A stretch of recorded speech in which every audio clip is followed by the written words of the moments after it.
Good morning to all. Yes, good morning dear. चलिए आज की क्लास स्टार्ट करते हैं। मैजिकल माइंड्स, अपने माइंड्स का मैजिक दिखाना स्टार्ट करिए। तो आज की वोकैब जो है वो हम देखने जा रहे हैं। टुडेज वोकैब का जो पोर्शन है वो हम देखने जा रहे हैं। तो सबसे पहले हमारे सामने टर्म है, दो वर्ड्स हैं, determine and head strong. Determine and head strong, right. Determine, determined आपको मालूम है, जैसे कुछ लोग होते हैं जो चीज़ों को डिसाइड कर चुके होते हैं, अब वो उसी पे रहते हैं, फर्म उनका डिसीजन होता है, उसको वो चेंज नहीं करते, जो सोचते हैं वो करके दिखाते हैं। तो यहाँ पे अगर हम बात करें तो डिटरमिन्ड अगर वर्ड हम किसके लिए यूज़ कर रहे हैं, किसी भी पर्सन के लिए, तो ये आपका एक पॉजिटिव कनोटेशन में आएगा, पॉजिटिव सेंस में डिटरमिन्ड टर्म को लिया जाएगा, राइट। डिटरमिन्ड टर्म जो है वो पॉजिटिव सेंस में यूज़ किया जाता है। अगर कोई अपना फर्म डिसीजन ले रहा है, एक बार चीज़ों को डिसाइड कर चुका है, तो उसके लिए हम पॉजिटिव सेंस में डिटरमिन्ड टर्म का यूज़ करते हैं। जैसे कि फॉर एग्जाम्पल यहाँ सेंटेंस में यूज़ है आपके सामने, he was determined to find out the truth. वो निश्चित कर चुका था कि उसको जो है सच खोजना है, सच खोजने के लिए वो डिटरमिन्ड था, राइट, निश्चित कर चुका था। तो यहाँ पर आप डिटरमिन्ड जो टर्म है वो आप पॉजिटिव कनोटेशन के तौर पर यूज करेंगे, राइट। ऐसे ही हम आ जाते हैं हेड स्ट्रॉन्ग। हेड स्ट्रॉन्ग की अगर हम बात करें तो हेड स्ट्रॉन्ग का भी सेम मीनिंग होता है कि जो अपनी इच्छा से चीज़ों को डिसाइड कर चुका है, उसको अब उस चीज़ से हटाया नहीं जा सकता है। लेकिन अगर हम वर्ड जो है हेड स्ट्रॉन्ग वर्ड जो है वो यूज़ कर रहे हैं, तो ये थोड़ा आपके लिए नेगेटिव कनोटेशन के तौर पर यूज होता है। स्टबर्न, स्टबर्न का मतलब आपको पता है कि जो जिद्दी होता है। तो अगर आप किसी के लिए हेड स्ट्रॉन्ग, मीनिंग सेम है, डिटरमिन्ड और हेड स्ट्रॉन्ग की मीनिंग सेम है। कि मीनिंग क्या है कि जो चीज़ों को डिसाइड कर चुका है उसमें से हटने वाला नहीं है।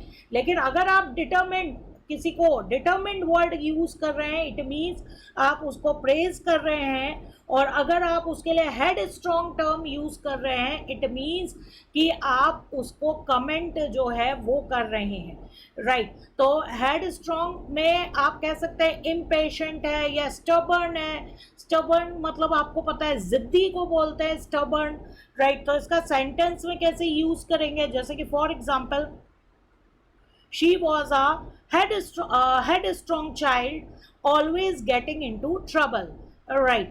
तो वो हेड स्ट्रॉन्ग चाइल्ड है, मतलब किसी की बात सुनना पसंद नहीं करती है, जो करती है वो अपने मन का करती है, राइट। तो ऑब्वियस सी बात है वो ट्रबल में यानी कि प्रॉब्लम्स में जो है आती थी। तो ये आपका एक नेगेटिव सेंस में ये जो वर्ड है हेड स्ट्रॉन्ग वो यूज होगा। तो आपको खैर ये वर्ड समझ में आ रहा होगा, हेड एंड स्ट्रॉन्ग। हेड यानी सर और स्ट्रॉन्ग यानी कि मजबूत, यानी कि आपने एक चीज़ को डिसाइड कर लिया है तो अब आप नहीं मानने वाले हो, जिद्दी, राइट। उसको आप क्या बोलोगे, हेड स्ट्रॉन्ग। तो हेड स्ट्रॉन्ग नेगेटिव कनोटेशन के तौर पर यूज होता है, राइट। चलिए अब आपको स्क्रीन पे अपने सामने आपने भी ये टर्म्स देखे होंगे, differently abled, disabled and crippled, right. तीन टर्म आपको यहाँ पे दिख रहे हैं। अब जैसे यहाँ पे डिफरेंटली एबल्ड है तो यहाँ दो वर्ड्स हैं, टू वर्ड्स हैं, तो हम डिफरेंटली एबल्ड को क्या बोलेंगे, हम डिफरेंटली एबल्ड को बोलेंगे फ्रेज। यहाँ पे क्योंकि दो शब्दों को मिलाकर बना है डिफरेंटली एबल्ड, तो हम इसको क्या बोलेंगे, फ्रेज, राइट। फ्रेज का मतलब आपको ऑलरेडी मैं बता चुकी हूँ। तो डिफरेंटली एबल्ड, आपको पता है इन तीनों वर्ड्स में सबसे पॉजिटिव वे में, मोटिवेशनल वे में अगर यूज होने वाला टर्म है वो है डिफरेंटली एबल्ड।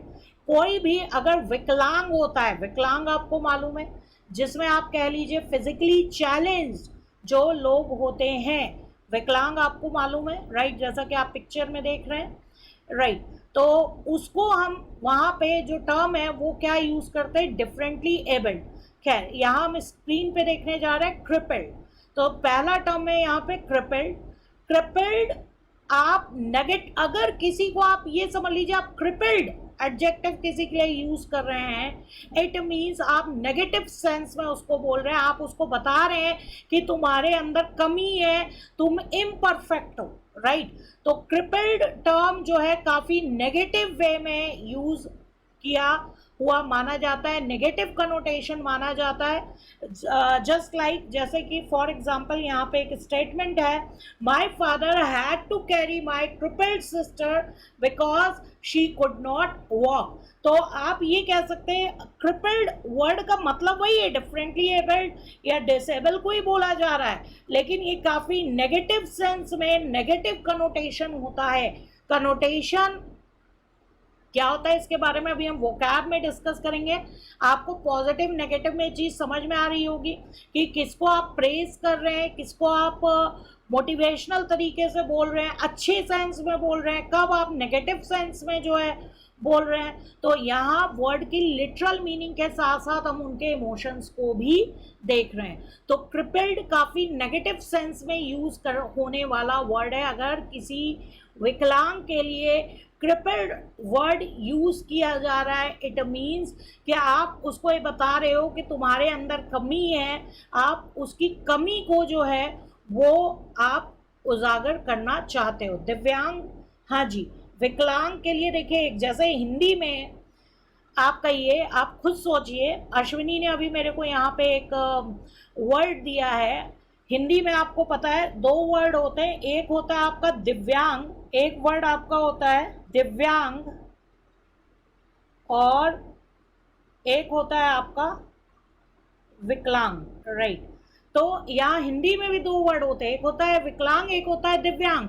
अब आप हिंदी के पॉइंट ऑफ व्यू से बताइए कि दिव्यांग और विकलांग में पॉजिटिव कनोटेशन किसका है। तो ऑब्वियस सी बात है, हम कहेंगे कि विकलांग से ज़्यादा बेटर अच्छा वर्ड जो है वो दिव्यांग है। क्या आप सामने वाले को दिव्यांग बोल रहे हो, विकलांग नहीं बोल रहे हो, राइट। तो ऐसे ही इंग्लिश में क्रिपल्ड सबसे आप कह सकते हैं नेगेटिव सेंस में आप सामने वाले को कमी बता रहे हो कि तुम्हारी जो फिजिकली चैलेंज्ड हो तुम, तुम्हारे फिजिक में ये कमी है, वहाँ पे आप वर्ड यूज करोगे क्रिपल्ड, राइट। वहाँ पे आप वर्ड यूज करोगे क्रिपल्ड। जैसे हिंदी में दिव्यांग और विकलांग में ज़्यादा बढ़िया शब्द जो है वो दिव्यांग है। हमें किसी को विकलांग नहीं बोलना चाहिए, हमें क्या बोलना चाहिए, दिव्यांग बोलना चाहिए। सेम तरीके से एक और वर्ड आता है डिसेबल्ड। डिसेबल्ड जो है आप कह लीजिए न्यूट्रल है, न्यूट्रल है। जनरली डिसेबल्ड वर्ड जो है वो यूज कर दिया जाता है, न्यूट्रल सेंस में कहा जाता है। इसको हम पॉजिटिव और नेगेटिव सेंस में नहीं लेंगे। जैसे कि आपने सेंटेंस में देखा, the disabled man was unable to climb the stairs without help, यानी कि जो विकलांग व्यक्ति है वो बिना हेल्प के जो है वो सीढ़ी नहीं चढ़ सकता है, सीढ़ी नहीं चढ़ सकता था, राइट। तो यहाँ पर ये जो डिसेबल्ड टर्म है, ये न्यूट्रल सेंस में आप इसको पॉजिटिव और नेगेटिव में नहीं बोल सकते। तिलक का यहाँ पे क्वेश्चन आया डियर, मैं तो आगे आ गई वो कैब में। स्टबर्न मतलब जिद्दी होता है, जो लास्ट वो कैब हमने देखी थी, स्टबर्न मतलब जिद्दी, राइट। चलिए, तो यहाँ पर डिसेबल न्यूट्रल सेंस का जो है वो टर्म है।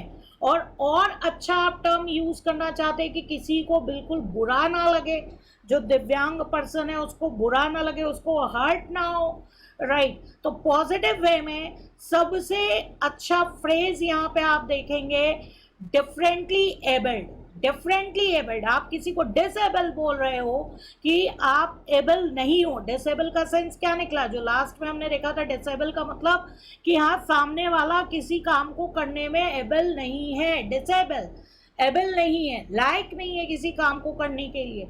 लेकिन अगर हम फ्रेज उसके लिए यूज कर रहे हैं डिफरेंटली एबल्ड, यानी कि वो उस काम को कर सकता है लेकिन वो उस काम को डिफरेंट तरीके से जो है कर सकता है। तो आजकल आपने देखा होगा मेट्रो वगैरह बहुत सारे पब्लिक प्लेसेस में आपने देखा होगा, पहले के टाइम में लिखा रहता था विकलांग या डिसेबल लिखा रहता था, फॉर डिसेबल पर्सन, फॉर मतलब कि विकलांगों के लिए ऐसा लिखा रहता था।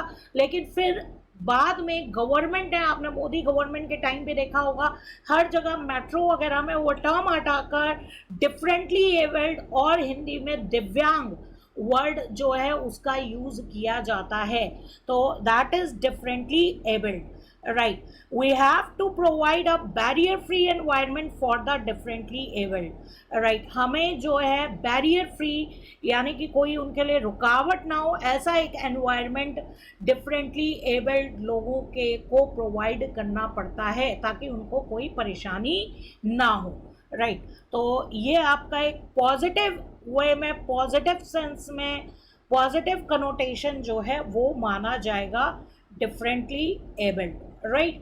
तो मे बी आप लोगों ने ध्यान दिया हो ना दिया हो इन टर्म्स को। फिर मेरा ध्यान गया था मेट्रो में जब ये चेंज हो गया था जगह जगह, राइट? तो आज की डेट में आप देखेंगे डिसेबल नहीं लिखा रहता है सब जगह, पब्लिक प्लेसेस में डिफरेंटली एबल्ड जो है वो लिखा रहता है। चलिए आगे हम देखते हैं। फिजिकली चैलेंज्ड भी बोल सकते हैं, हितैषी फिजिकली चैलेंज्ड भी बोल सकते हैं, राइट? अगर हम बात करें फिजिकली चैलेंज्ड भी बोल सकते हैं। अब आपके सामने स्क्रीन पे है I am very confused, I am very confused को क्या बोल सकते हैं? हाँ जी पुष्प्रीत, वो कैब का जो पोर्शन है वो एमसीक्यू में आएगा, यानी कि आपको मल्टीपल चॉइस क्वेश्चंस जो हैं वो गिवन रहेंगे। अभी तक तो ऐसे ही आ रहा है, नहीं नर्वस यहाँ पे नहीं होगा। पजल्ड का भी थोड़ा सा अलग सेंस जो है निकल जाता है। डेलिमा अलग ही चीज़ होती है, एथिकल डेलिमा होता है। एम्बिगस मतलब होता है क्लैरिटी नहीं है, ये जो सब आप वर्ड दे रहे हैं। यहाँ पे राइट टर्म होगा I am perplexed, I am perplexed. Doubtful भी थोड़ा सा अलग सेंस हो जाता है। यहाँ पे लिखा है वेरी कंफ्यूज्ड, डेलिमा अलग चीज़ होती है जहाँ पे एथिकल डिसीजन लेने में चीज़ें समझ में नहीं आती है। पजल्ड जहाँ पे काफ़ी डिफ़िकल्ट चीज़ है वहाँ पे आप पजल्ड यूज़ करेंगे। डाउटफुल जहाँ पे आपको डाउट है, संदेह है, वहाँ पे आप यूज़ करेंगे।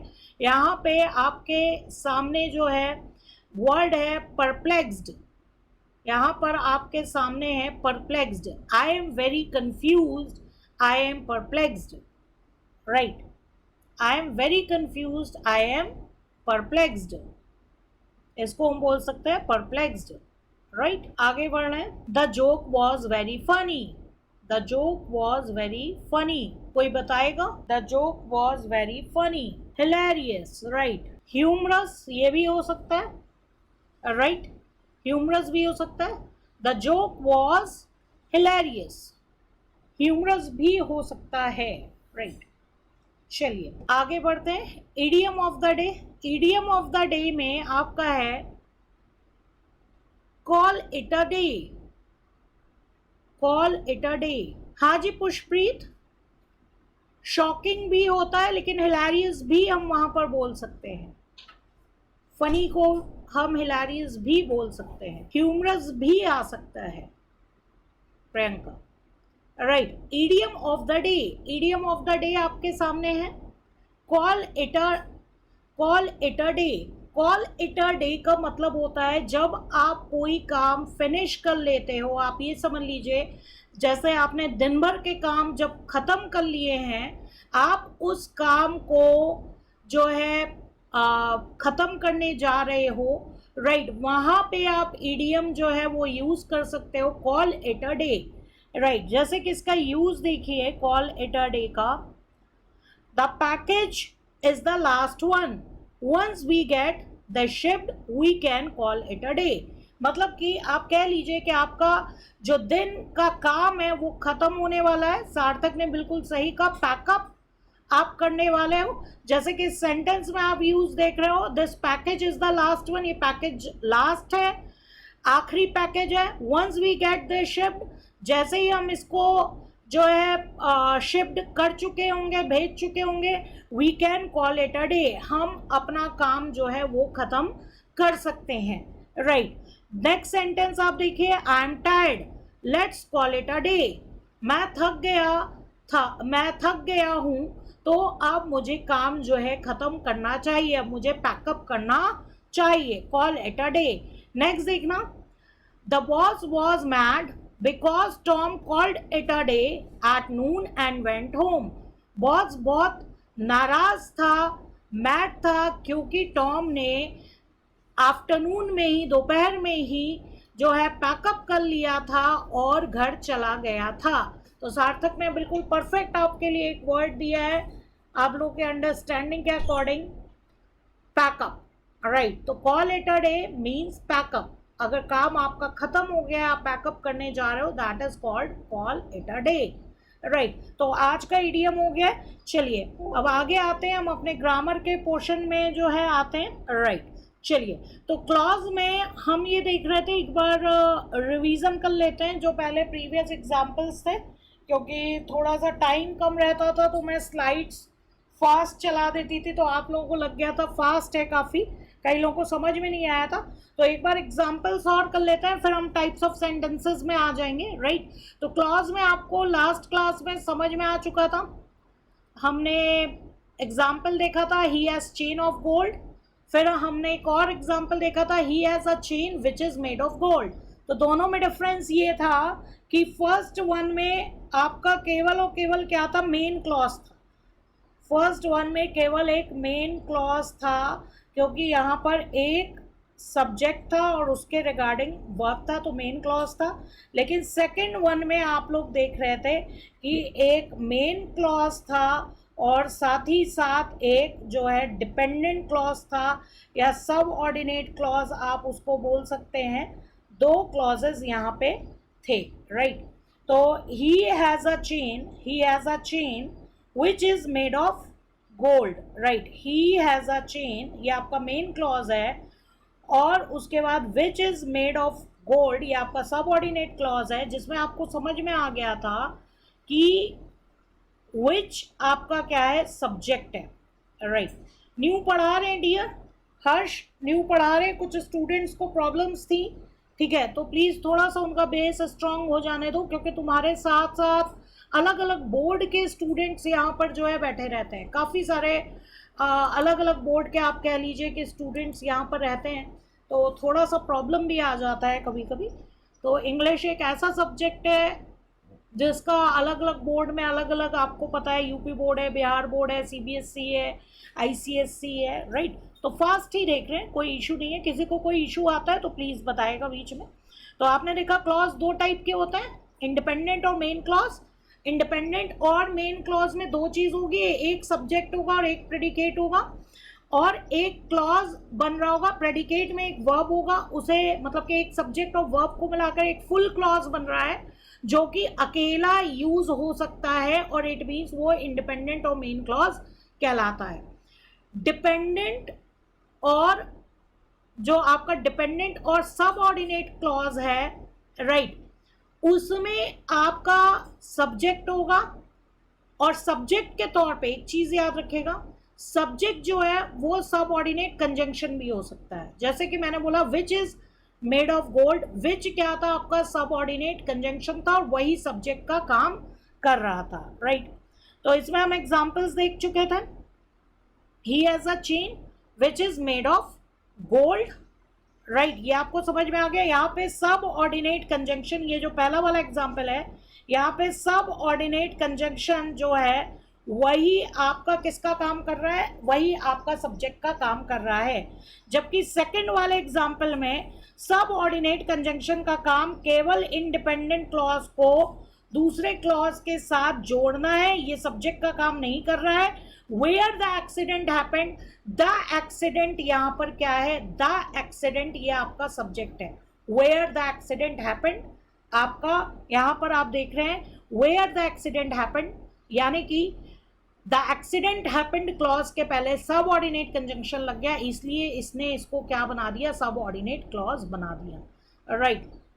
डियर 10 मिनट्स लगेगा, चलिए इसको जरा फास्ट कर लेते हैं यहाँ पे।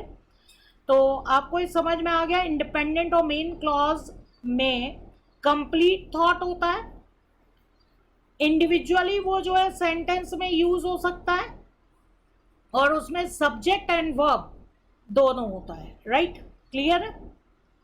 हाँ जी दुष्यंत, द एक्सीडेंट जो है वो सब्जेक्ट है, जो आपने एग्जाम्पल देखा था लास्ट। राइट, यहाँ पे this is the place, this subject है, इज वर्ब है, दिस इज द प्लेस आपका मेन क्लॉज है, वेयर सबऑर्डिनेट कंजंक्शन है, द एक्सीडेंट सब्जेक्ट है, हैपेंड वर्ब है। द एक्सीडेंट हैपेंड अगर केवल हम बोलते द एक्सीडेंट हैपेंड तो वो मेन क्लॉज होता, लेकिन यहाँ पर द एक्सीडेंट हैपेंड के पहले सबऑर्डिनेट कंजंक्शन वेयर लग गया, जिसके कारण वेयर ने इसको सबऑर्डिनेट क्लॉज जो है वो बना दिया। राइट, तो ये आपको एग्जांपल समझ में आ गया। इंडिपेंडेंट क्लॉज के डेफिनेशन आप लोग ऑलरेडी नोट डाउन कर चुके होंगे। राइट, तो ये भी आपको डेफिनेशन भी क्लियर हो गई। इंडिपेंडेंट क्यों बोला जा रहा है? इंडिपेंडेंट है, उसको और किसी सहारे की जरूरत नहीं है, वो अकेले ही सब्जेक्ट और वर्ब के भरोसे अकेले ही एक सेंटेंस को कंस्ट्रक्ट कर सकता है। जैसे कि राम प्लेज अ फुटबॉल, तो यहाँ पे राम सब्जेक्ट है, प्लेज आपका वर्ब है। राइट, चलिए यहाँ पे आप स्क्रीन पे जितने भी एग्जाम्पल देख रहे हैं ये सारे के सारे इंडिपेंडेंट क्लॉज हैं। क्यों बोला इंडिपेंडेंट क्लॉज? क्योंकि आप देख रहे हैं सारे एग्जाम्पल्स में कहीं पे भी सब ऑर्डिनेट कंजंक्शन नहीं आ रहा है। व्हाट, वेयर, विच, ये कंजंक्शंस नहीं आ रहे हैं, सब ऑर्डिनेट कंजंक्शंस का यूज नहीं हो रहा है। राइट, तो यहां पर the accident happened is main clause. हाँ जी तिलक, मैंने आपको बोला था द एक्सीडेंट हैपेंड अगर बोला जाएगा, द एक्सीडेंट हैपेंड, उसके आगे पीछे कुछ नहीं है, आगे कोई भी सबऑर्डिनेट कंजंक्शन नहीं है, देन ये मेन क्लॉज है। लेकिन अगर ये बोला जाए कि आप अगर ये बोलते हो कि where the accident happened, where the accident happened, जहां पे एक्सीडेंट हुआ था वेयर लगा दिया, वेयर के कारण द एक्सीडेंट हैपेंड क्या बन गया? सबऑर्डिनेट क्लॉज बन गया। क्लियर है तिलक? ओके लिख के भेजो तिलक अगर ये बात क्लियर है। तो द एक्सीडेंट हैपेंड केवल आप बोलोगे तब तो ये मेन क्लॉज है, लेकिन द एक्सीडेंट हैपेंड के पहले अगर वेयर लग जाएगा तो ये आपका यानी वेयर यानी सबऑर्डिनेट कंजंक्शन लग गया, तो ये क्लॉज आपका सबऑर्डिनेट क्लॉज बन जाएगा।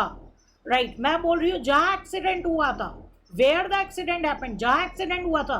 तुम कहोगे मैम आगे तो सेंटेंस पूरा करिए, तो बताइए क्या बताना चाह रही है, कहाँ एक्सीडेंट हुआ था?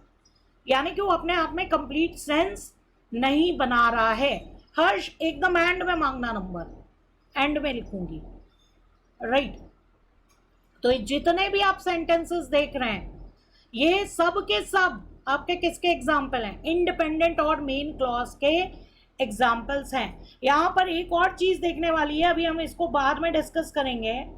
वैसे नेहा एंड ऋषभ, यहाँ पे आप देख रहे हैं दो पर्सन है, दो पर्सन है, Neha and Rishabh gave donations to help others, दो पर्सन्स है।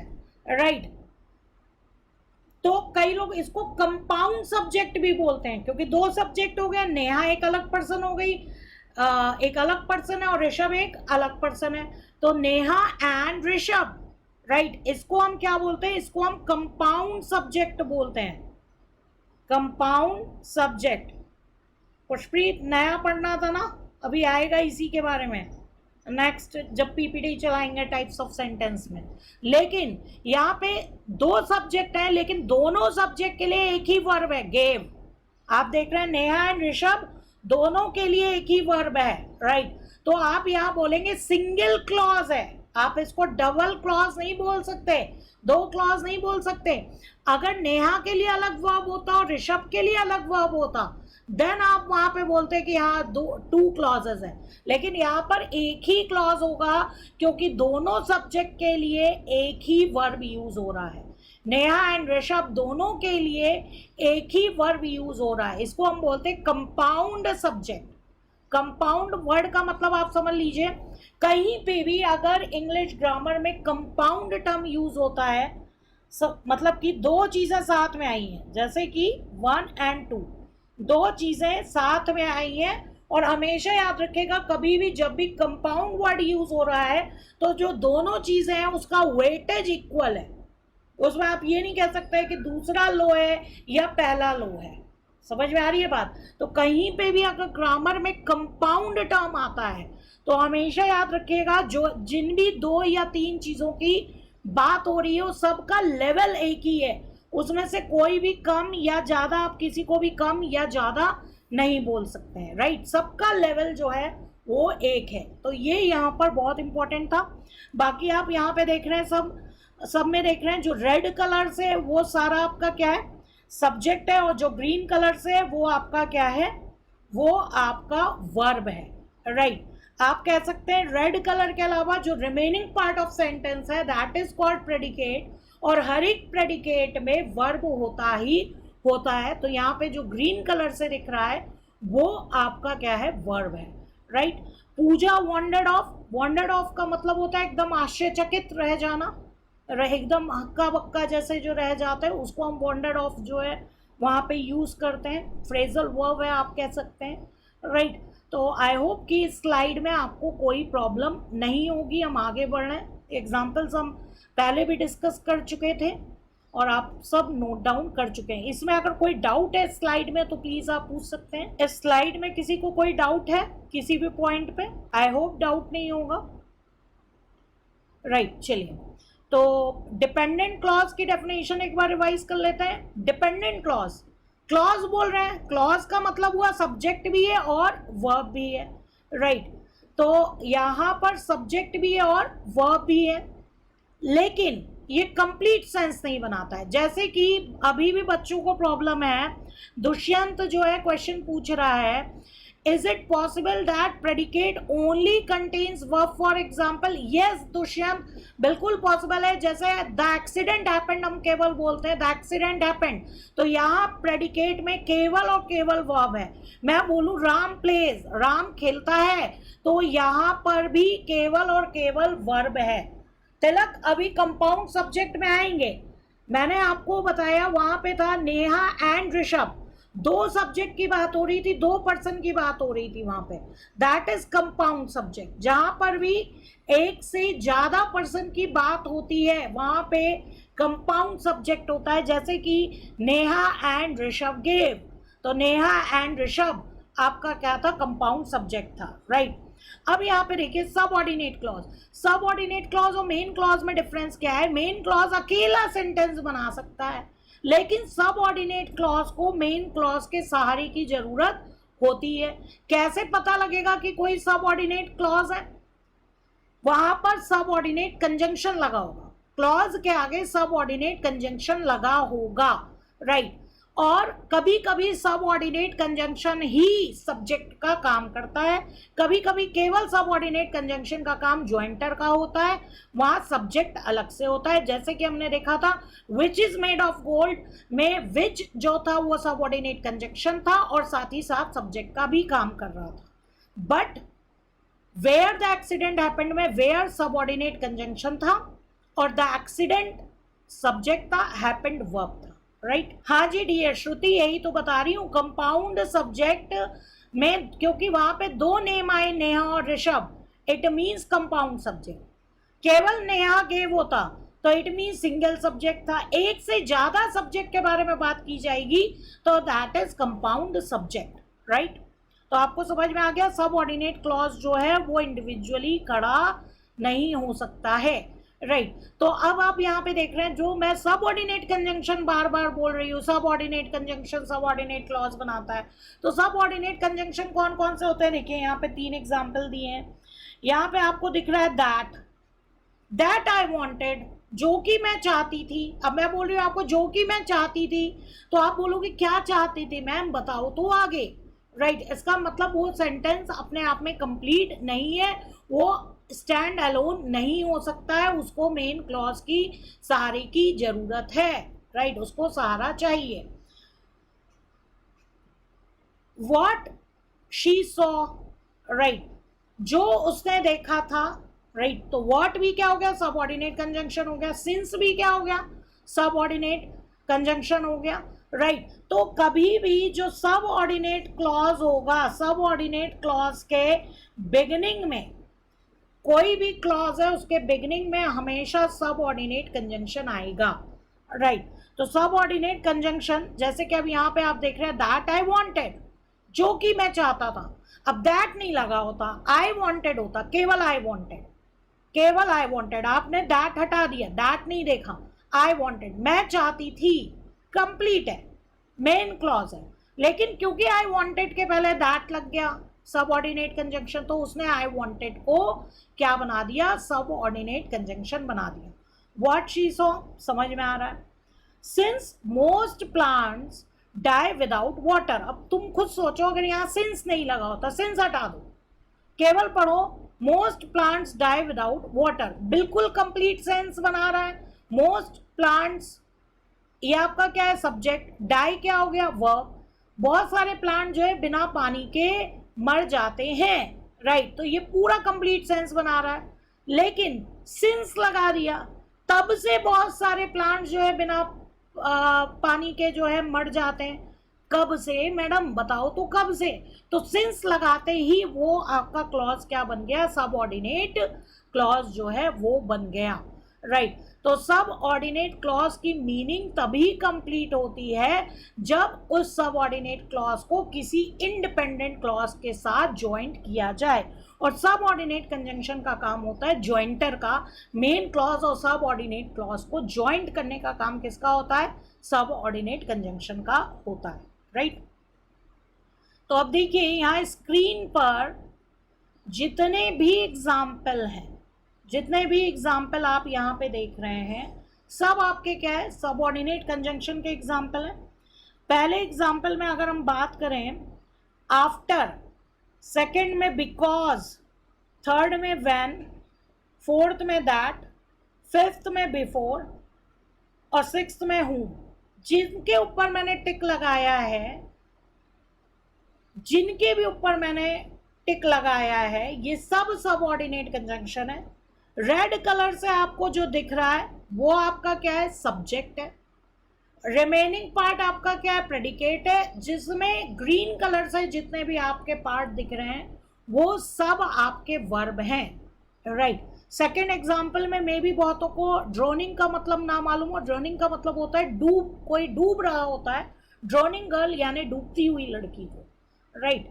सिंस का मतलब अश्विनी होता है तब से, सिंस का मतलब होता है तब से, राइट, आप कह सकते हैं तब से, सिंस का मतलब तब से, तब से मैक्सिमम जो प्लांट्स थे वो बिना वाटर के मर रहे थे, जो मैंने लास्ट स्लाइड में यूज किया था। सिंस जो था वहां पे मतलब था तब से बहुत सारे प्लांट्स जो थे वो बिना वाटर के मर रहे थे, राइट। तो ये आपका क्या हुआ, सब ऑर्डिनेट कंजंक्शंस यहाँ पे टिक वाले आपको दिख रहे हैं। आई होप इस स्लाइड में किसी को कोई प्रॉब्लम नहीं होगी। आगे बढ़ूं मैं, कोई भी डाउट हो इस स्लाइड पे प्लीज आप पूछ सकते हो, क्योंकि स्टार्टिंग में थोड़ा फास्ट हम लोग चले थे तो कई लोगों को डाउट आए थे, तो कोई भी इस स्लाइड के रिगार्डिंग डाउट हो तो प्लीज आप पूछ सकते हो। न्यू, न्यू, हाँ जी, यहाँ पे तिलक का एक क्वेश्चन है डियर, यहाँ पे आप सब भी सुन लो। whom मिसेस ब्रुक्स न्यू, जिसको मिसेस ब्रुक्स जानती थी, राइट। तो यहाँ पे प्रेडिकेट में केवल वर्ब है, तो मैंने आपको बताया तो था कि प्रेडिकेट में केवल वर्ब भी हो सकता है, लेकिन वर्ब होगा ही होगा, वर्ब के अलावा ऑब्जेक्ट भी हो सकता है, फ्रेज भी हो सकता है, और भी सारी चीजें हो सकती हैं, राइट। तो यहाँ पर केवल प्रेडिकेट में वर्ब है, जैसे राम प्लेस, तो राम सब्जेक्ट है, वहां पे केवल वर्ब जो है प्रेडिकेट में प्लेस, राइट। चलिए आगे चल रहे हैं। तो डिफरेंस भी आपने देख लिया है, डिफरेंस हमने देख लिया है। इंडिपेंडेंट क्लॉज में सब्जेक्ट एंड वर्ब होगा, हाँ जी होगा। सबऑर्डिनेट क्लॉज, क्लॉज बोल रहे हैं तो सब्जेक्ट एंड वर्ब होगा। फ्रेज में आपका सब्जेक्ट और वर्ब नहीं होता है। इंडिपेंडेंट क्लॉज कंप्लीट थॉट बनाता है, subordinate clause complete sense, complete thought, complete sentence नहीं बनाता है।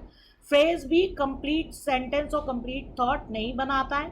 इंडिपेंडेंट क्लॉज को अकेले सेंटेंस के फॉर्म में यूज किया जा सकता है, अकेले वो अपना एक कंप्लीट सेंस बनाता है, सबऑर्डिनेट क्लॉज नहीं बनाता है और फ्रेज नहीं बनाता है। हर्ष का एक क्वेश्चन आ रहा है, हर्ष ये बोल रहे हैं, यहाँ पे आपने एग्जाम्पल देखा था, because Rishabh save the drowning girl. Ma'am sink drowning में डिफरेंस होता है, we can use sink on the place of drowning. Dear, यहाँ पे एक पर्सन की बात की जा रही है, आपके ये सेंस अलग अलग होता है ना, तो यहाँ ड्रोनिंग गर्ल जो डूबती हुई लड़की है उसको आप बचा रहे हो, भाई यहाँ पे आप सिंकिंग गर्ल बोलोगे तो आपको मतलब कि एक राइट सेंस नहीं देगा। जितना आप इंग्लिश पढ़ते जाओगे ना आपको खुद ही समझ में आता जाएगा कहाँ क्या वर्ड यूज करना है। अब सिंकिंग वर्ड आप शिप के लिए यूज कर सकते हो, या कोई सामान डूब रहा है वहां पे आप सिंकिंग जो टर्म है वो आप यूज कर सकते हो, लेकिन यहाँ एक पर्सन है आप कह लो तो यहाँ ड्रोनिंग गर्ल, ड्रोनिंग ही सही जो है वर्ड होगा, राइट। चलिए यहाँ पे अब आप देख रहे हैं सबऑर्डिनेट कंजंक्शन, आप देख रहे हैं कहाँ पाए जाएंगे, जहाँ सबऑर्डिनेट क्लॉज होगा, आपको समझ में आ गया।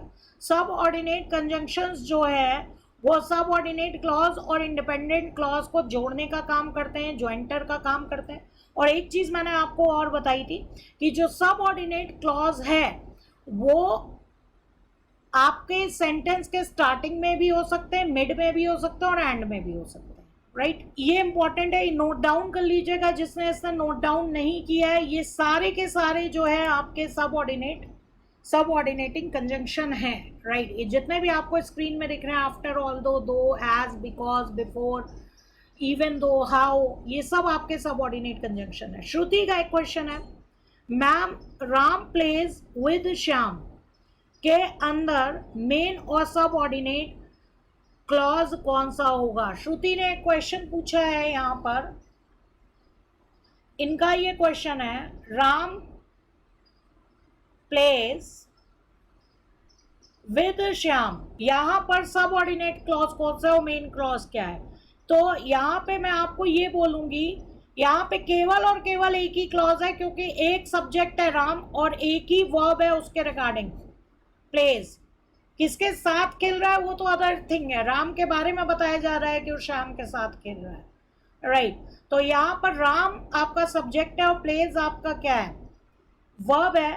प्लेस विथ श्याम पूरा का पूरा प्रेडिकेट है जिसमें प्लेस आपका वर्ब है, और यहाँ पे केवल और केवल आपका मेन क्लॉज है, कोई सबऑर्डिनेट क्लॉज नहीं है।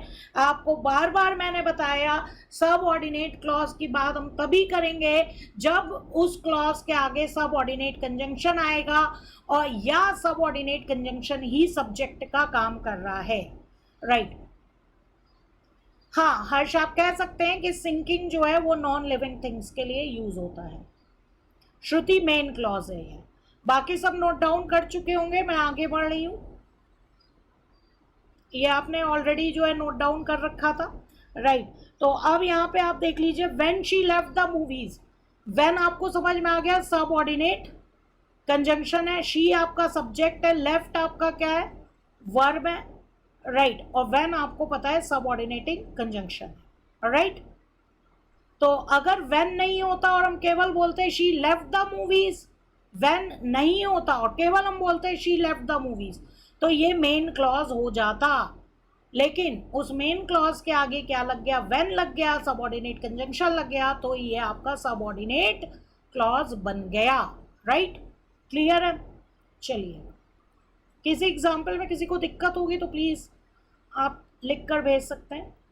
ऑल्दो वी एट डिनर, जबकि हमने डिनर खाया था, वी सब्जेक्ट है, एट वर्ब है, ऑल्दो आपका क्या है, सबऑर्डिनेटिंग कंजंक्शन है। अगर हमने केवल वी एट डिनर बोला होता तो ये मेन क्लॉज होता, लेकिन क्योंकि यहाँ पर वी एट डिनर के पहले ऑल्दो लग गया, सबऑर्डिनेट कंजंक्शन लग गया, इसलिए ये सबऑर्डिनेट क्लॉज है, राइट। चलिए, because they did a good job, they subject है, डिड वर्ब है, डिड अ गुड जॉब पूरा प्रेडिकेट होगा जिसमें डिड वर्ब है। क्योंकि उन्होंने अच्छा काम किया था। क्योंकि, अब आपको मैंने बोला क्योंकि उन्होंने अच्छा काम किया था, क्यों किया था, आपके दिमाग में आएगा क्वेश्चन क्यों किया था मैम, आगे तो बताओ। तो इसका मतलब बिकॉज लगने के कारण, they did a good job, because लगने के कारण, जो कि हमारा सबऑर्डिनेटिंग कंजंक्शन है, सबऑर्डिनेट क्लॉज जो है वो बन गया, राइट। तिलक पूछ रहे हैं डिनर प्रेडिकेट है, एट डिनर प्रेडिकेट है तिलक, यहां पर we ate dinner, we subject है, एट डिनर प्रेडिकेट है जिसमें एट वर्ब है, राइट तिलक। एट डिनर पूरा का पूरा प्रेडिकेट है, सब्जेक्ट के अलावा रिमेनिंग पार्ट ऑफ सेंटेंस जो है वो प्रेडिकेट होता है, राइट। तो ये वाला एग्जाम्पल हमने देख लिया। इसके बाद मैंने आपको एक्सरसाइज करने को दी थी, चलिए वन बाय वन इसको हम चेक कर लेते हैं। सबसे पहले, we hated the pizza because it tasted like cardboard. अब यहाँ पे ध्यान से देखिएगा, टाइप्स ऑफ सेंटेंसेस में हम यही करेंगे, हमें पूरे सेंटेंस में ये देखना होता है, पूरे सेंटेंस में हमें ये देखना होता है कि, चलिए तो यहाँ पे आप स्क्रीन पे देख रहे हैं, we hated the pizza because it tasted like cardboard, right. तो यहाँ पे आप देख रहे हैं पूरा सेंटेंस है, फुल सेंटेंस में जो है वी हेटेड पिज्जा, ये आपका क्या है, मेन क्लॉज है, ये आपका मेन क्लॉज है, राइट। बिकॉज आपने देखा सबऑर्डिनेट कंजंक्शन है, सबऑर्डिनेटिंग कंजंक्शन है। इट आपका सब्जेक्ट है, टेस्टेड आपका वर्ब है, it tasted like cardboard, because it tasted like cardboard, ये आपका क्या है, आपका सबऑर्डिनेट क्लॉज है, ये आपका सबऑर्डिनेट क्लॉज है। तो आप ये बोलेंगे कि इस एक सेंटेंस में एक मेन क्लॉज है और एक सबऑर्डिनेट क्लॉज है, राइट। एक मेन क्लॉज है और एक सबऑर्डिनेट क्लॉज है। अभी हम आगे पढ़ेंगे, जहां पर एक सेंटेंस में एक मेन क्लॉज होता है और एक सबऑर्डिनेट क्लॉज होता है, उसको हम कॉम्प्लेक्स सेंटेंस बोलते हैं, उसको हम कॉम्प्लेक्स सेंटेंस बोलते हैं, ये हम आगे देखेंगे। तो आप देख रहे हो, we hated the pizza independent clause है, because it tasted like cardboard ये सबऑर्डिनेट क्लॉज है, राइट। बिकॉज आपका सबऑर्डिनेटिंग कंजंक्शन है, राइट। इट सब्जेक्ट है सबऑर्डिनेट कंजंक्शन, सबऑर्डिनेट क्लॉज का, और टेस्टेड वर्ब है, राइट। नेक्स्ट देखिए, after we threatened to hurt them they gave us the answer to test. अब यहां पे भी देखिए एक मेन क्लॉज है, जो ब्रैकेट मैंने लगाया that is main clause. After आपका सबऑर्डिनेटिंग कंजंक्शन है, we threaten to hurt them, ये आपका सबऑर्डिनेट क्लॉज हो गया। क्यों? क्योंकि क्लॉज सबऑर्डिनेटिंग कंजंक्शन के बाद आ रहा है। और इस सेंटेंस में आप ये देख रहे हैं कि जो सबऑर्डिनेट क्लॉज है वो इंडिपेंडेंट क्लॉज के पहले है। तो ऐसा कोई जरूरी नहीं है कि सबऑर्डिनेट क्लॉज जो है वो इंडिपेंडेंट क्लॉज के बाद हो। हाँ जी दुष्यंत, आफ्टर जो है वो सबऑर्डिनेटिंग कंजंक्शन का काम कर रहा है, जिसके कारण we threaten to hurt them, ये जो क्लॉज है ये सबऑर्डिनेट क्लॉज हो गया। और इस सेंटेंस में सबऑर्डिनेट क्लॉज जो है वो इंडिपेंडेंट क्लॉज के आगे है, पहले है। तो सबऑर्डिनेट क्लॉज सेंटेंस के स्टार्टिंग में भी हो सकता है, मिड में भी हो सकता है और एंड में भी हो सकता है, right. They gave us the answer to the test. Independent clause है, after we threatened to hurt them, subordinate clause है, right? तो ये भी आपको समझ में आ रहा है। is कभी कभी is के साथ अगर ing फॉर्म या वर्ब का another थर्ड फॉर्म यूज हो रहा है तिलक, तो is हेल्पिंग वर्ब होता है। लेकिन अगर मैं बोलूँ दिस इज माई बैग, तो is वहां पे मेन वर्ब होता है, राइट। प्रेडिकेट में helping verb, main verb, object बहुत कुछ हो सकता है, लेकिन वर्ब होता ही होता है, राइट। अब आपके सामने यहाँ पर स्क्रीन पे, Rishabhi can not do her homework until she watches her favourite television show. तो यहाँ मैंने थोड़ा आपके ऋषभ सर के नाम से ऋषभि बना दिया था, राइट। चलिए, Rishabhi Rishabhi can not do her homework, right, Rishabhi can not do her homework, ये आपका मेन क्लॉज है, राइट। अंटिल आपका सब ऑर्डिनेटिंग कंजंक्शन है। She watches her favourite television show, ये आपका सबऑर्डिनेट क्लॉज जो है वो हो गया। क्यों? क्योंकि उसके आगे सबऑर्डिनेटिंग कंजंक्शन जो है वो लग गया, राइट। तो Rishabhi can not do her homework until she watches her favorite television show, alright, clear है? मुझे थोड़े ऋषभ सर भी ऐसे ही लगते हैं, वो भी बचपन में ऐसे रहे होंगे, आई इमेजिन, राइट। चलिए आगे बढ़ते हैं। Since the car does not run well, the mechanic did a quick checkup, right। तो यहाँ पे आप देख रहे हैं since जो है वो आपका subordinating conjunction है, जिसने the car does not run well को subordinate clause बना दिया। The mechanic did a quick checkup, ये आपका मेन क्लॉज है। द मैकेनिक आपका सब्जेक्ट है, डेड वहां का वर्ब है, इंडिपेंडेंट क्लॉज बन गया। Since the car does not run well, ये आपका क्या है? सब ऑर्डिनेट क्लॉज है। कोई भी अगर इसमें प्रॉब्लम होती है तो आप जो है पूछ सकते हो, राइट। कोई भी प्रॉब्लम होती है तो आप इस पर पूछ सकते हो, राइट। अब हमें यहाँ पर ये जितने भी एग्जाम्पल्स थे इसमें हमने क्या किया था कि क्लॉज है कि फ्रेज है ये आइडेंटिफाई किया था। तो क्लॉज की पहचान आपको समझ में आ चुकी होगी। क्लॉज में सब्जेक्ट एंड वर्ब दोनों ही होता है।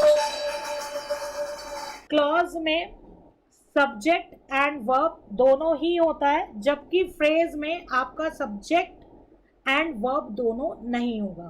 तो यहाँ पे आप देख रहे हैं to the park in the city, to the park in the city, ये आपका क्या है? फ्रेज है। After the winning run was hit, after आपका क्या है? आफ्टर आपका सब ऑर्डिनेट कंजंक्शन है। द विनिंग रन ये आपका सब्जेक्ट है, वॉज आपका क्या है? वर्ब है, राइट। तो ये आपका क्या हो गया? क्लॉज हो गया। When we gave the children their gifts, when आपका सबऑर्डिनेट कंजंक्शन हो गया, वी आपका सब्जेक्ट हो गया, गेव आपका वर्ब हो गया, that is clause, right.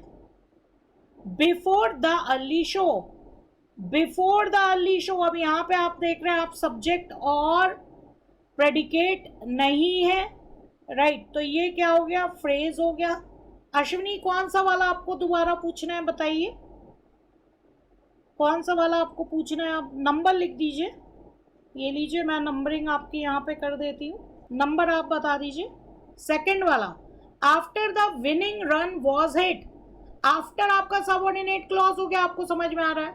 The winning run जीती हुई रेस जो थी, राइट, वो हिट थी, जीती गई रेस जो थी वो हिट थी, इसका आप देख रहे हैं।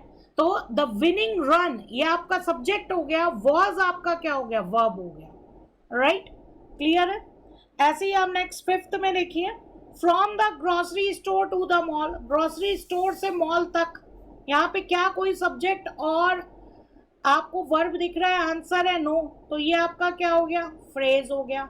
Between the two CTs on the map, दो सिटीज के बीच में मैप पर, तो ये भी आपका क्या हो गया? फ्रेज हो गया। यहाँ पे भी कोई आपका सब्जेक्ट और वर्ब नहीं है।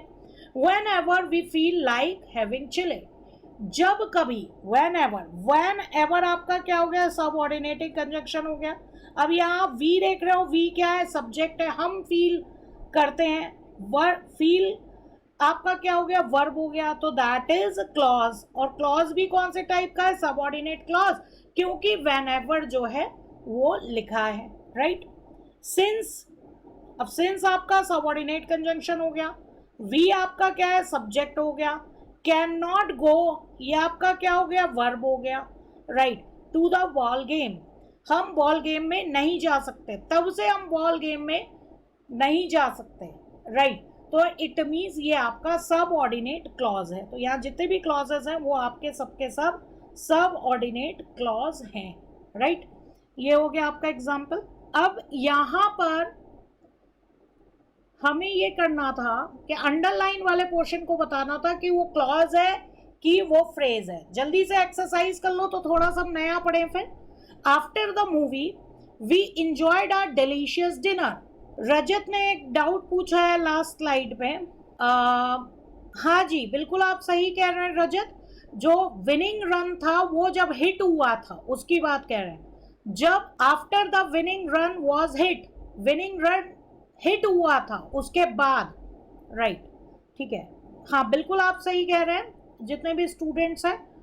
आफ्टर द मूवी ये आपका क्या है, आफ्टर द मूवी ये आपका फ्रेज है। अंडरलाइन वाला पोर्शन हमें बताना है आफ्टर द मूवी, केवल आफ्टर द मूवी अगर हम देखें तो ये आपका फ्रेज है, राइट। यहाँ पे आपको द मूवी तो मिल रहा है लेकिन उसके रिगार्डिंग कोई वर्ब नहीं मिल रहा है, तो आफ्टर द मूवी आपका क्या होगा, आफ्टर द मूवी यहाँ पर आपका फ्रेज है, right. We enjoyed, we enjoyed, we आपका क्या है, सब्जेक्ट है, इंजॉयड आपका वर्ब है, और इस पूरे सेंटेंस में केवल और केवल एक मेन क्लॉज है।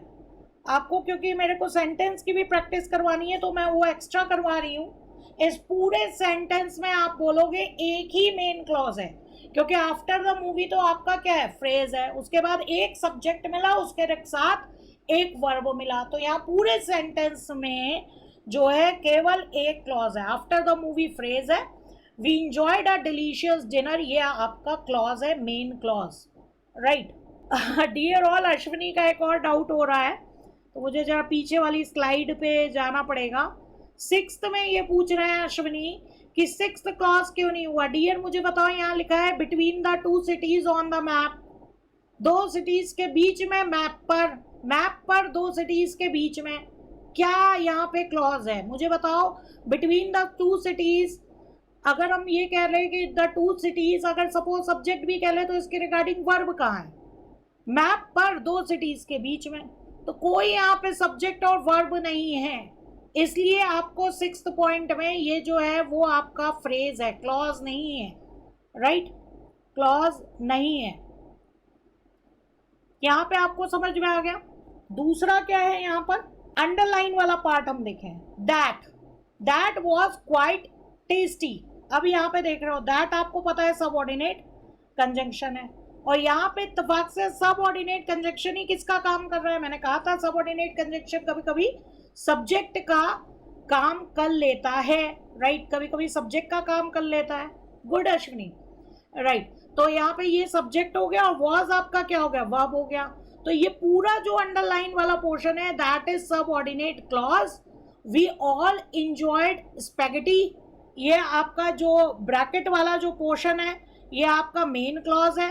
तो आप यहाँ पे बोलोगे इस सेंटेंस में कि वन मेन क्लॉज है। अभी हमें टाइप्स ऑफ सेंटेंस में यही करना है, हमें ये देखना है कितने क्लॉजेस हैं, इसलिए हम यहीं से प्रैक्टिस कर रहे हैं। वन मेन क्लॉज है और वन सब ऑर्डिनेट क्लॉज है, राइट, वन सब ऑर्डिनेट क्लॉज है और वन मेन क्लॉज है।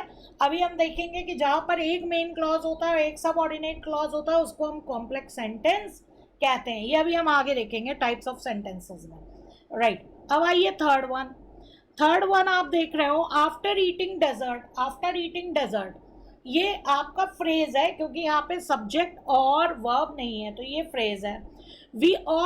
वी ऑल आपका क्या हो गया, ये आपका सब्जेक्ट हो गया। पिस्ड आपका क्या हो गया, वर्ब हो गया, राइट। तो पूरे सेंटेंस में केवल और केवल एक मेन क्लॉज है, केवल जो है एक ही मेन क्लॉज है।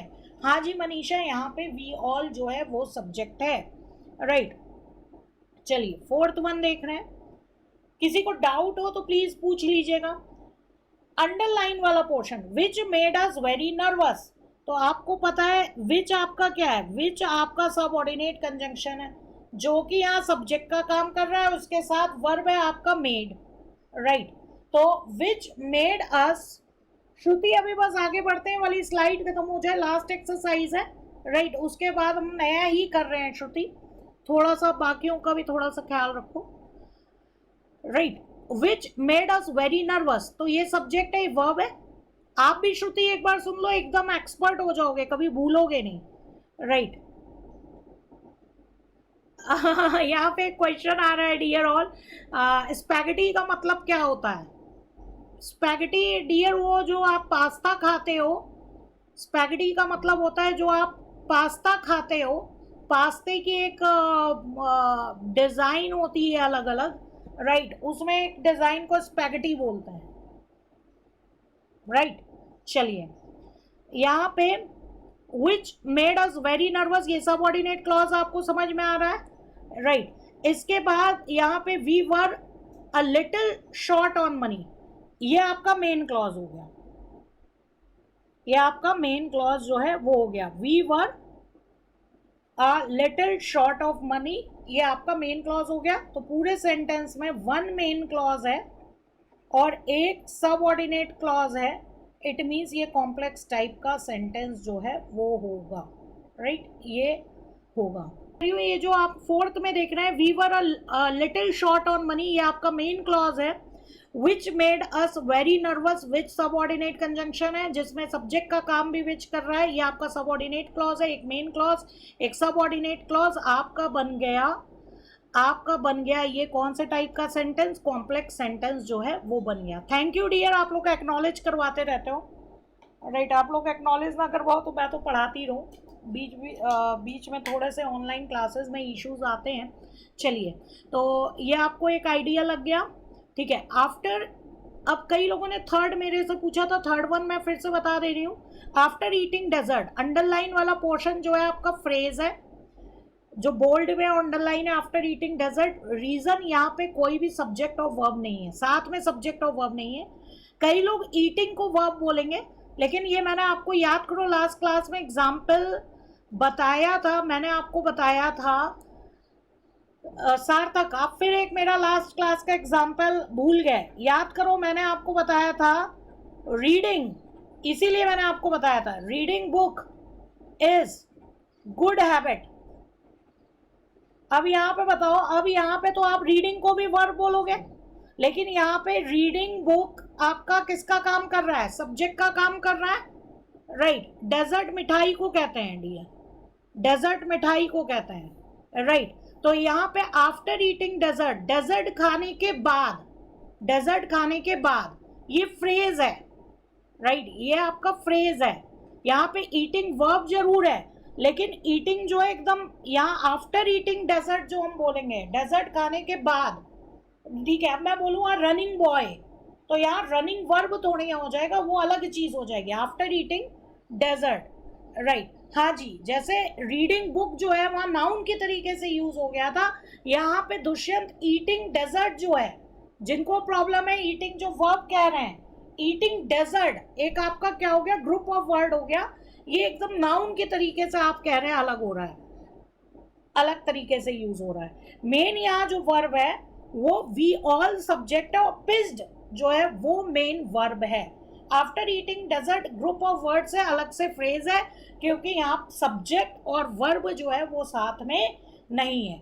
जैसे अ running boy, reading book noun के तरीके से यूज होता है ना, जस्ट लाइक यहाँ पे ईटिंग डेजर्ट है, राइट, डेजर्ट खाना, रनिंग बॉय दौड़ता हुआ बॉय, रीडिंग बुक बुक पढ़ना, राइट। तो ऐसे ही यहाँ पे ईटिंग डेजर्ट है। आई होप समझ में आ गया होगा। लास्ट एग्जाम्पल यहाँ पे देखो, आवर फ्रेंड माइकल। अब यहाँ पे एक चीज देखना, बड़ी अच्छी चीज है यहाँ पे, आवर फ्रेंड माइकल ये सब्जेक्ट है, आवर फ्रेंड माइकल, बहुत ध्यान से सुनिएगा, आवर फ्रेंड माइकल के लिए जो वर्ब है दैट इज ऑफर्ड, ये तो our friend Michael offered to pay the difference, ये आपका मेन क्लॉज है। Who is very wealthy, who is very wealthy, who आपका क्या है, सबऑर्डिनेट कंजंक्शन है जो सब्जेक्ट का भी काम कर रहा है और इसके साथ वर्ब जो है वो इज है। तो ये एक ऐसा सेंटेंस है जहां पे सब ऑर्डिनेट क्लॉज सेंटेंस के बीच में आया है, मैंने कहा था ना आपको, सब ऑर्डिनेट क्लॉज कभी सेंटेंस के स्टार्टिंग में आएगा, कभी सेंटेंस के एंड में आएगा, कभी सेंटेंस के बीच में आएगा। तो यहाँ देखो, आवर फ्रेंड माइकल, ये सब्जेक्ट है। आवर फ्रेंड माइकल के लिए जो वर्ब यूज हुआ है दैट इज ऑफर्ड, राइट। वो our friend Michael offered to pay the difference, ये आपका मेन क्लॉज है। और हु इज वेरी वेल्दी, ये आपका सबऑर्डिनेट क्लॉज है, ये आपका सबऑर्डिनेट क्लॉज है, राइट। डेजर्ट डियर, मैंने आपको बताया ना, डेजर्ट आपका मिठाई को कहते हैं, डेजर्ट आपकी मिठाई को कहते हैं, राइट, आफ्टर ईटिंग डेजर्ट। ठीक है, क्लियर है। तो ये भी आपको समझ में आ गया, सबऑर्डिनेट क्लॉज सेंटेंस के स्टार्टिंग में आएगा, मिड में भी आ सकता है और एंड में भी आ सकता है। सिक्स्थ वन देखो, बिफोर लिविंग, अंडरलाइन वाला जो पोर्शन है वो आपका क्या है, फ्रेज है, ये फ्रेज है, छोड़ने के पहले। वी आपका सब्जेक्ट है, वी ऑल यहाँ पे क्या है, सब्जेक्ट है। थैंक्ड आपका वर्ब है, यानी पूरे सेंटेंस में एक मेन क्लॉज है, राइट, एक मेन क्लॉज है। फिफ्थ वाले में वन मेन क्लॉज था और एक आपका सबऑर्डिनेट क्लॉज था, राइट। तो ये एक्सरसाइज हो गई, आई होप ये समझ में आ गया होगा। किसी को कोई डाउट है तो प्लीज